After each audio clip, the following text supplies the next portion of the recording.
Les doy la bienvenida al curso virtual de protección radiológica en radiología oral o dental. Mi nombre es Clara Saldarriaga, yo soy odontóloga egresada de la Universidad de Antioquia y soy radióloga oral y maxilofacial egresada de la Universidad Finisterra de Chile. Docente en el CES en la Universidad de las Américas desde el 2012 aproximadamente. Entonces, este primer tema que tiene que ver con equipos de rayos X, características y un poquito de historia, vamos a dividirlo. Primero en historia, vamos a ver un poquito de la historia de la radiología, vamos a ver luego un equipo cómo está constituido y cómo funciona, cómo se generan los rayos y las características que estos tienen.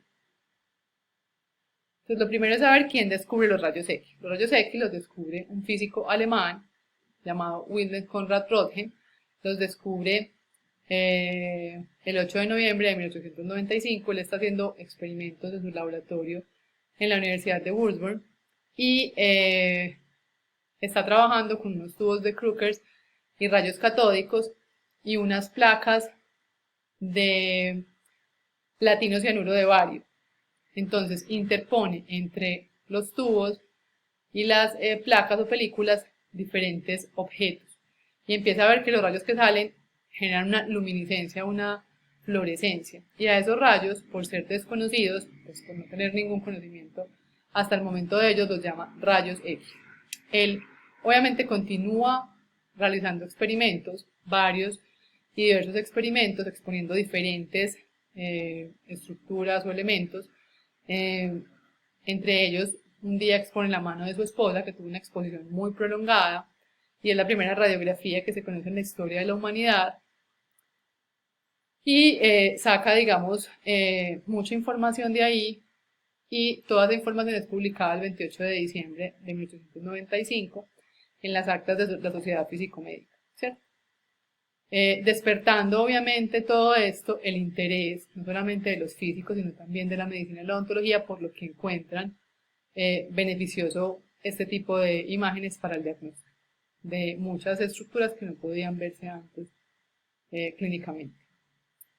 Y él se gana diferentes menciones, títulos, etcétera, pero el premio más importante que se gana es el primer premio Nobel de física, que es el premio que se entrega en 1901, por ser los rayos X uno de los descubrimientos más importantes en la historia de la humanidad. Pues aportó o vinieron a aportar no solamente información relevante para el diagnóstico, nos permite ver estructuras que antes no podíamos ver, ¿cierto? En caso de una fractura, por ejemplo, pero además también nos permite utilizar este tipo de radiación para tratamientos como el cáncer, o sea, también tiene un uso terapéutico.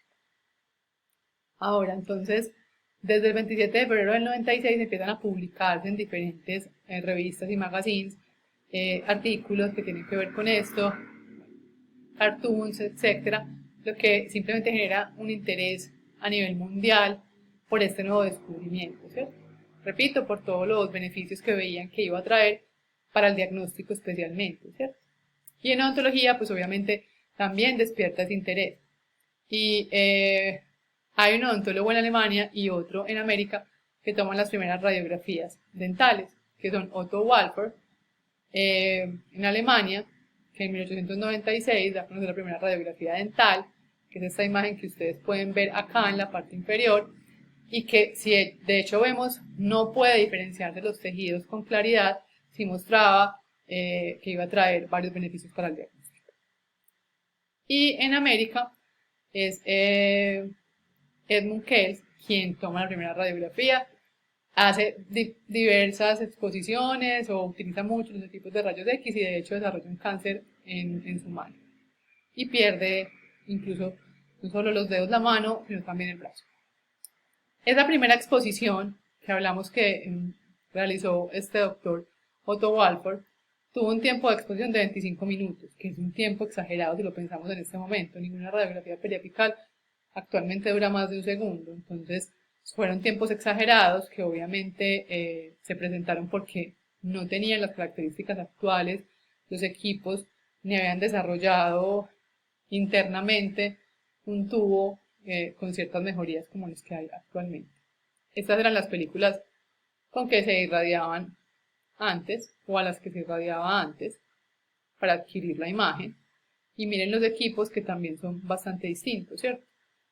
Tenían expuesta el tubo de rayos X, entonces puede salir radiación para todas partes. Y si observan bien, en ninguna de las dos fotos observamos ninguna medida de radioprotección para el paciente, ni para el operador tampoco. Entonces, pues obviamente se encontraron muchas consecuencias después por el uso de este tipo de radiación. Elliot Thomson es un ingeniero eléctrico inglés que contribuyó bastante al mejoramiento de estos equipos de rayos X para que fueran disminuyendo los tiempos de exposición. Realizó diferentes experimentos, dentro de ellos unos que tuvieron que ver con el daño que podían generar las radiaciones en tiempos prolongados. Entonces fueron encontrando que generaban diferentes problemas como lesiones cutáneas, alopecia, anemia, trastornos hematológicos, dentro de ellos la leucemia, ¿cierto? Y en esa época varias gente que la usó, digamos, de forma desmedida y sin ninguna protección, pues sufrió estas consecuencias.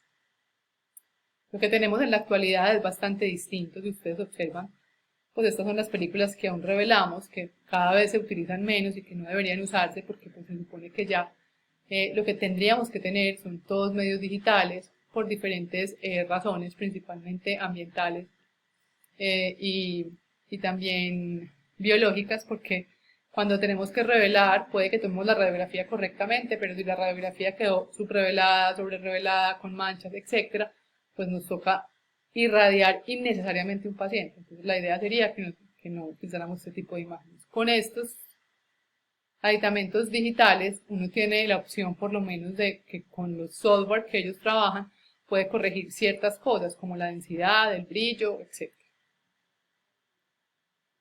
Entonces vamos a definir qué es la radiación, ¿cierto?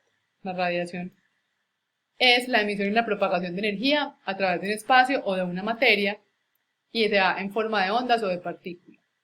En otras palabras, la radiación es energía de alto espectro, ¿cierto?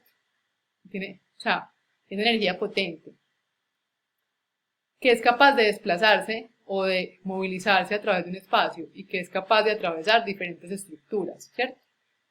Y ahí está, digamos, el beneficio y el riesgo de la radiación, porque al poder atravesar estructuras y llegar a una película, pues puede formar imagen, pero también puede quedar radiación dentro del organismo y generar ionización de los tejidos, ¿cierto?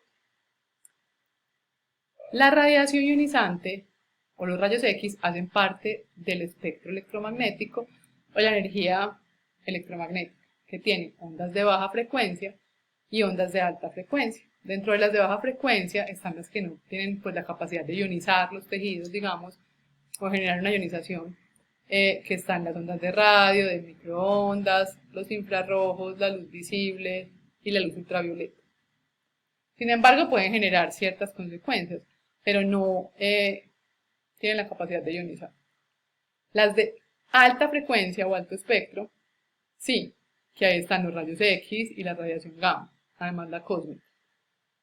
Pero no solamente pues tienen, digamos, efectos potencialmente lesivos, porque pueden ionizar los tejidos y cambiar la estructura de la célula, sino que también pueden tener beneficios para el diagnóstico y, como les decía, en la parte terapéutica, como en algunos tipos de cáncer. Acá hay otro ejemplo, simplemente miren que las ondas que no generan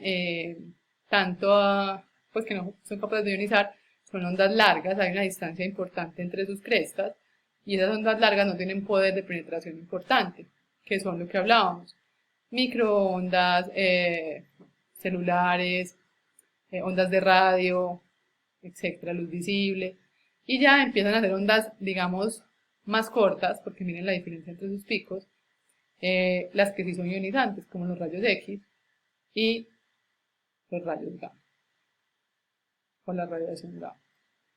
Entonces, como conclusión, los rayos X son radiación electromagnética de alto espectro o de alta energía, ya lo habíamos mencionado, pueden tener propiedades de ondas o de partículas, viajan como paquetes de energía que no tienen peso ni carga eléctrica, a la velocidad de la luz, por lo tanto son imperceptibles por los sentidos, nosotros no vemos los rayos X, ¿cierto? Por la velocidad que ellos traen y traen una frecuencia específica. Y tienen la capacidad de interactuar con las estructuras que atraviesan y de ionizar los tejidos, que son dos características muy importantes porque son las que van a, digamos, intervenir directamente en la formación de la imagen y en los efectos adversos que éstas pueden generar. Esas radiaciones salen de un equipo de rayos X, ¿cierto? Pues la radiación ionizante, que usamos sobre todo en odontología. Entonces vamos a hablar de dónde salen esas radiaciones. Entonces, los rayos X en odontología salen de un equipo de rayos X, obviamente, y ese equipo tiene tres partes fundamentales. Tiene un módulo de control, tiene un brazo de extensión y tiene un cabezal. Ese módulo de control, como el nombre lo indica, es de donde yo puedo controlar el equipo, de donde yo voy a manipularlo, digamos, y a seleccionar varias cosas, ¿cierto? Entonces lo primero es que esos módulos tienen varias partes, pero digamos que las principales son un botón de encendido, donde ustedes van a encender o apagar el equipo, que tiene un piloto indicador, es decir, en el equipo ustedes van a ver que cuando está prendido, pues ilumina un icono, o está iluminado un icono. Tiene un cronorruptor, que es de donde ustedes disparan para tomar la radiografía, que también tiene un piloto indicador. O sea, cuando yo estoy emitiendo radiación, porque estoy exponiendo una placa, una película, él me va a indicar que está exponiendo a través del color, ¿cierto? Y tengo selectores para elegir cómo quiero exponer a ese paciente. Entonces, qué tiempo de exposición quiero darle, qué kilovoltaje, qué miliamperaje.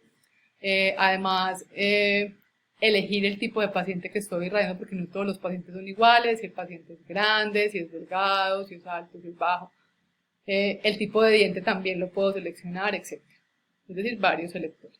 Vamos a ver ejemplos de estos módulos de control. Los equipos además pueden ser entonces fijos, móviles o portátiles, ¿cierto? De esto vamos a hablar mejor en otra clase o en otro tema, pero fijos simplemente es que están pegados a una estructura como una pared, por ejemplo. Móviles es que tienen rodachines y puedo desplazarlos, y portátiles es que simplemente tienen un tamaño más pequeño, menor peso, y yo puedo cogerlo, traerlo, tomarlo la radiografía y volverlo a guardar. De un equipo más pequeño, pues o más compacto. Y digamos que en cualquiera de los tres yo puedo tener factores eléctricos que son fijos o variables, es decir, puedo tener kilovoltaje, miliamperaje y tiempo de exposición que puedo modificar, o simplemente que sea fijo, depende del equipo que tenga. Entonces, acá están los fijos, que son los que más vemos en un consultorio odontológico.